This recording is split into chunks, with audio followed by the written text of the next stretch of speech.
you.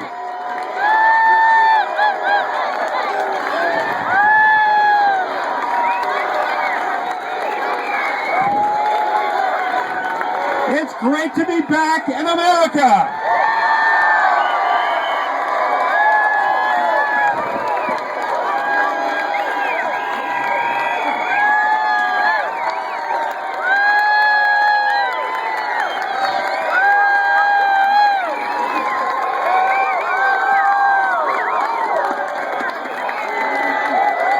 Thank you.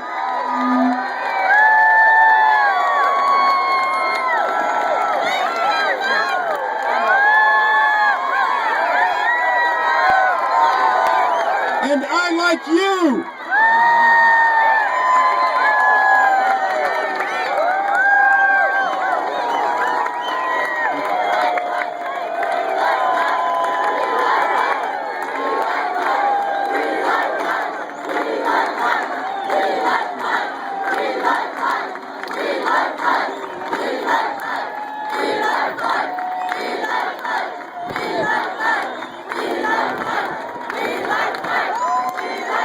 Thank you so much.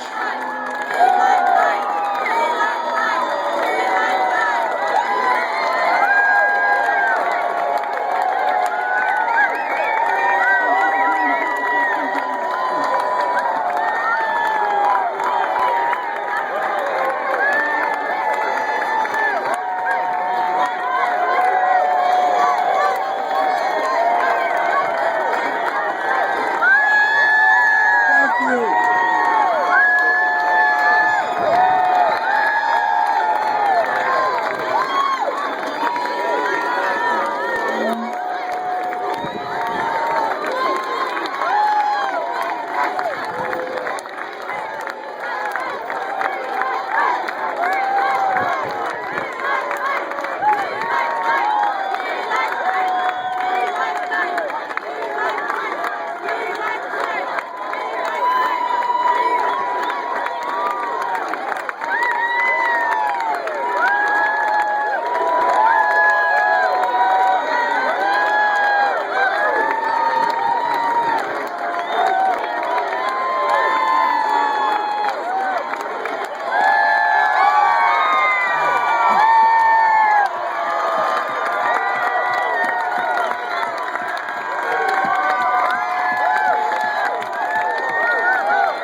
I think they can hear us in Washington.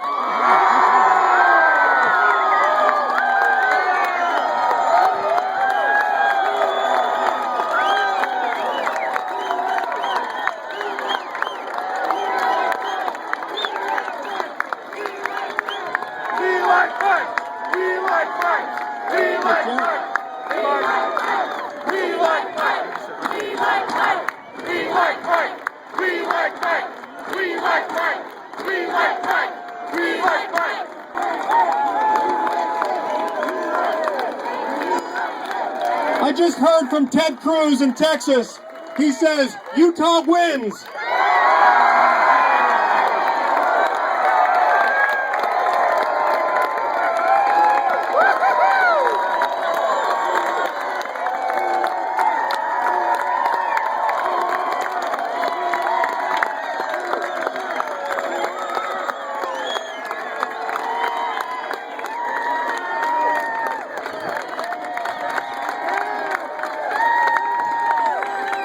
Thank you so much.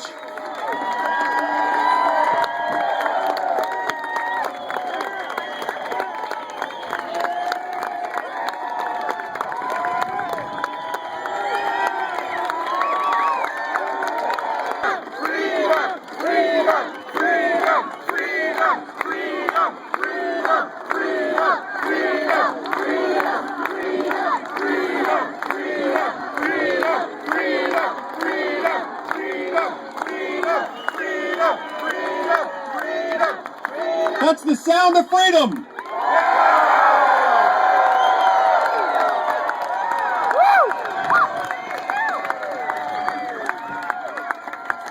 You know, I don't hear that every day in Washington.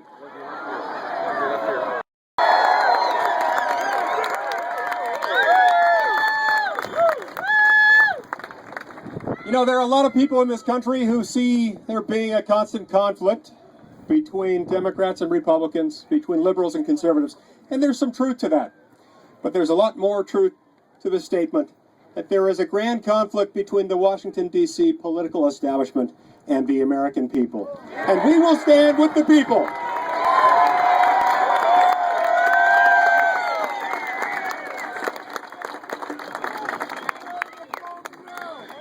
You know, a few months ago, our president decided in early July that he was going to change Obamacare, that he was going to rewrite Obamacare, that he was going to rewrite it in his own image, that he was going to implement it in the fashion that he deems fit. He said, you know, we're going to let big businesses off the hooks and not enforce the employer mandate, but we're still going to hold hardworking Americans to task. Does he have the power to do that? I didn't think so either. And it occurred to me, you know, there's just one way to stop this. We can't challenge him in court. There's not time. I'm not even sure that that would work. I mean, given the fact that the Supreme Court already rewrote Obamacare twice in order to save it. He said, but you know, there is one power that Congress has. One power that it still generally jealously guards. One power that James Madison recognized in Federalist 58 was one that Congress could use to keep the government intact, and that's the spending power. And I said, if President Obama's not going to follow the law, if he says the law is not ready to implement, we're not going to fund it.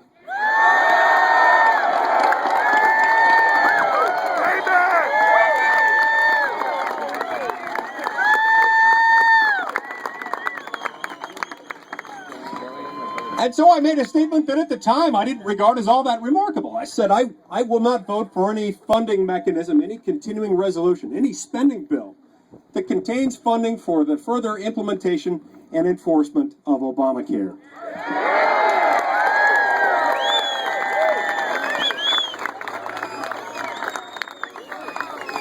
Now, some people criticized me for that. Some people called that radical. I said, this is exactly what I promised to do, and I'm just keeping my promise to my voters in Utah.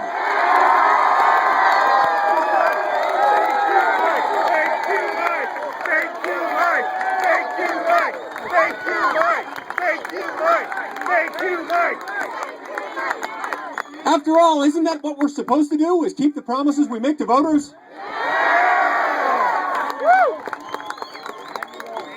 After all, isn't that what we're supposed to do, to stand up for our rights, for your rights under the U.S. Constitution?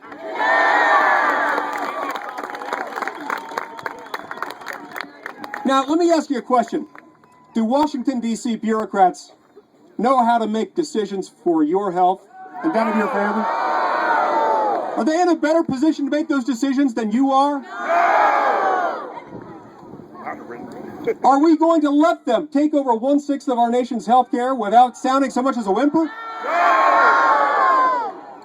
Then join with me in this effort. Join with me in our ongoing effort to restore constitutionally limited government, to make sure that we have government of the people, by the people, and for the people.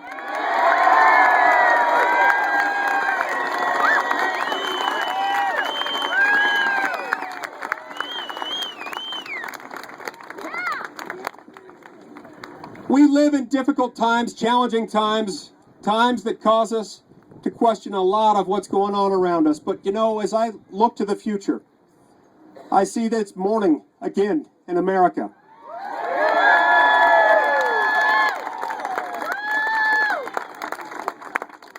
It's morning again in America because the American people are standing up and they're recognizing that this is their government. It does not belong to Washington. It belongs to us.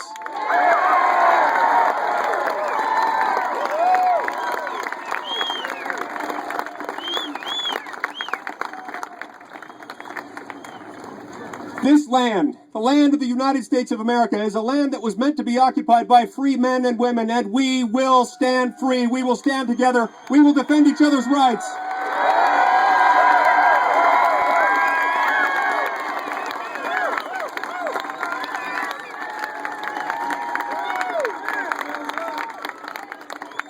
We will stand up for each other's rights from all enemies of freedom, foreign and domestic.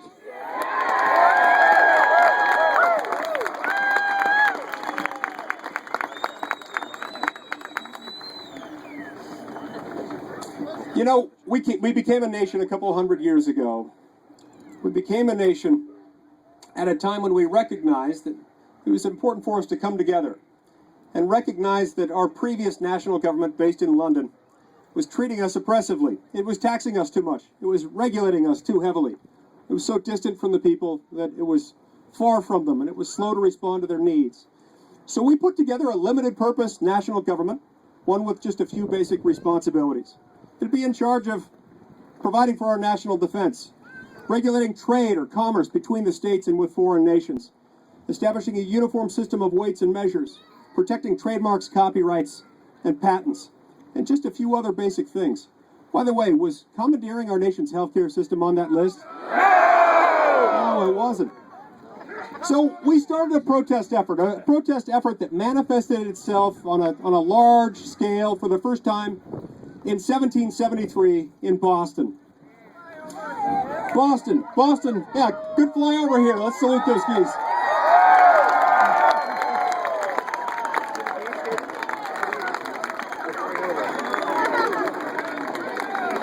But you know, it took us 14 years to get from Boston in 1773 to Philadelphia in 1787.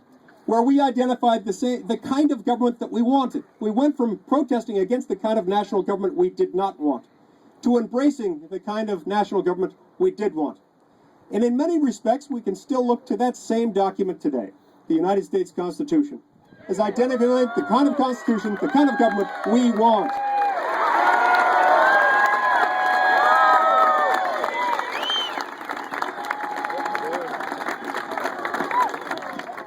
We understand that for more than 2 centuries, that document, written by the hands of wise men, raised up by the Almighty to protect freedom in America, Amen, is still intact, and we need to follow it.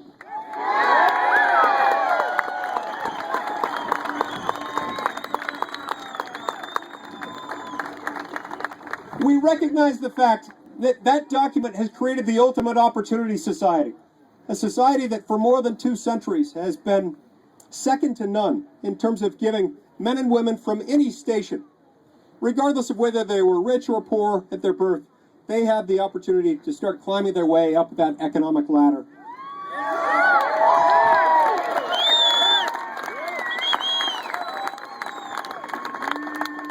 And what we've seen is that as more power is consolidated in Washington, as we neglect that document, climbing up that ladder of opportunity becomes more and more difficult.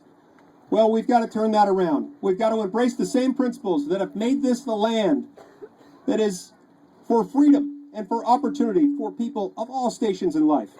We've got to restore the prosperity that comes only through this opportunity society, this opportunity economy, that can exist only where we have a federal government that respects the right of the people to live free and to govern themselves at the most local level possible.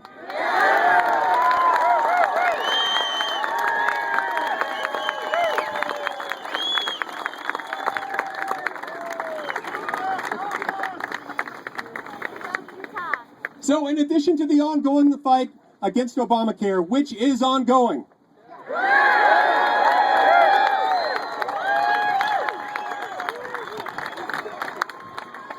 we're moving forward with a proactive agenda, a pro-growth, pro-opportunity agenda, one that will benefit people at every end of the economic spectrum, especially those at the bottom end of the economic ladder who are just trying to make their way up, and those in the middle who are in a precarious position and find themselves facing increasing uncertainty.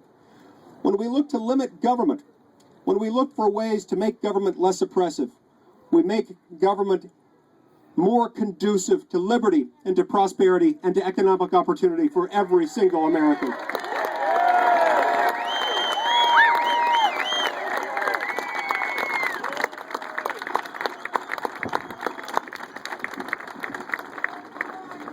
Now, this fight won't be easy. This effort, like every effort that's important, will never be easy. But I think we're up to the task, and when I look out at this crowd today, I know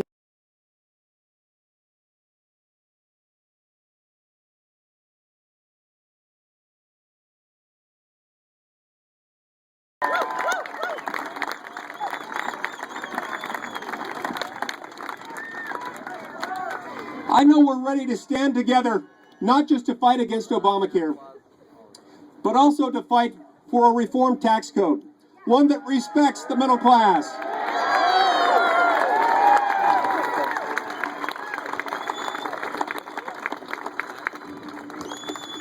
One that tries to correct against the unfair penalties imposed by hardworking families and parents.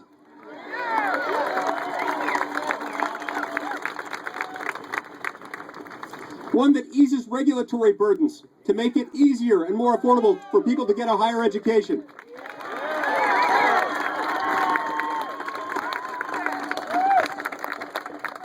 One that makes it more possible for your hard-earned tax dollars to be spent more locally so that they benefit you right here at home rather than somewhere else.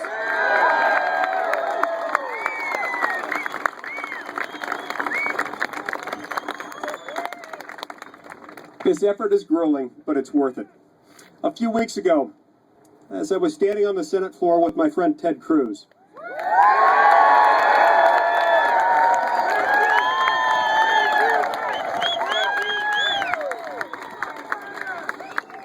you know, up until about 2 a.m. it was pretty easy because we found ourselves just having a great time. Everybody else left us by about 11 or 12 o'clock at night. But by 2 a.m. we were getting a little hazy.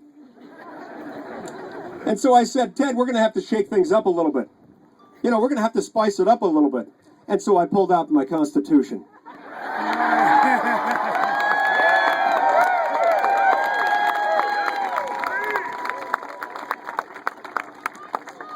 So for the next 4 hours, Ted and I regaled the entire country. I'm sure everybody was sitting on the edges of their seats, to a lengthy discussion of the Commerce Clause and of the Spending Clause and the Privileges and Immunities Clause. Did you find that riveting?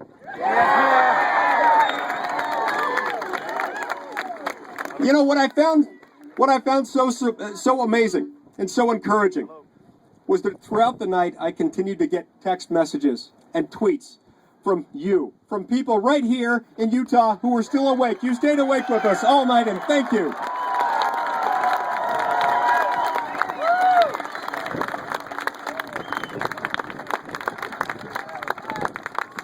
By the time it got to be about 6 in the morning, I got a different set of text messages. Some of them started saying, Mike, you look a little bit tired. That's when I turned to my friend Ted, and I said, Ted, this is what it feels like to take on the establishment. And it feels good.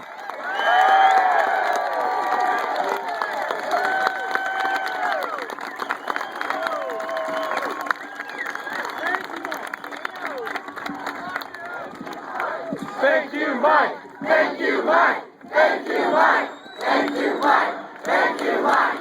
Thank you, Mike. Thank you, Mike. Thank you, Mike. Thank you, Mike. Thank you, Mike. Thank you, Mike. Thank you, Mike. Thank you, Mike. Thank you,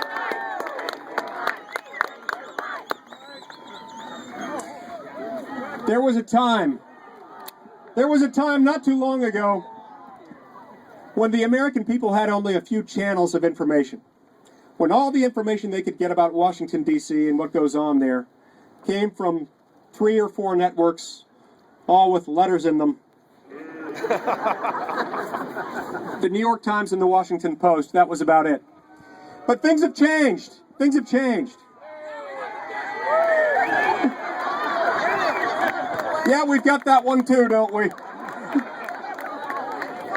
And sometimes they join in with the others, don't they? But you know, we've got something new. Never in the history of the world has it been so easy or inexpensive for so few people with so little money to communicate to so many. And you're doing it, and I applaud you for doing it, and I ask you to keep on doing it.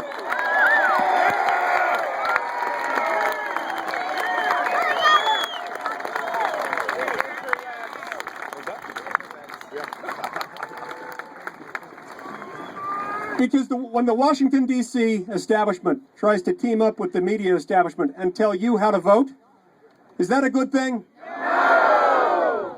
We've got to remind ourselves that we decide. We decide, and we help our friends and our neighbors decide by sharing information. We do that online. We do that with Twitter and Facebook and YouTube. We do that by talking to our coworkers and our aunts and our uncles and our cousins. You know, we have a lot of them in Utah. Anytime I see a gathering about this size in Washington, D.C., I tell my friends out there, you know, this is just kind of like a family reunion back home. That is in a family with infertility problems, so it'd be much bigger. We can do this. We can do it, but we've got to team together. We've got to create a national dialogue and a dialogue within the state. A dialogue that talks about the virtues of limited government, that explains to people that when government expands, it does so at the expense of the people. Which people? Well, especially at the expense of the poor and the middle class. Are we going to allow that to continue to happen? No! I ask you, how many more Americans will have to lose their jobs, or lose their health care, or have their wages cut, or their hours slashed before we do something to protect them from their own government? We've got to act now, and together we can. We can, and we must, and we will. And I invite all within the sound of my voice to join me in this effort, this noble effort, to restore constitutionally limited government. Together we will. Thank you very much. I love you. Thank you, Utah.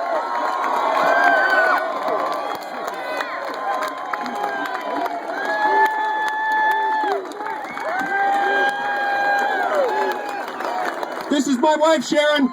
Give her a round of applause.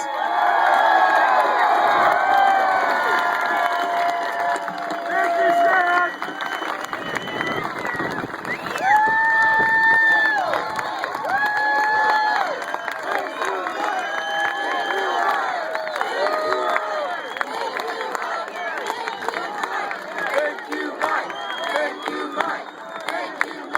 You know, I have to say, as I look out over the crowd, it has grown significantly in size from when we started the rally.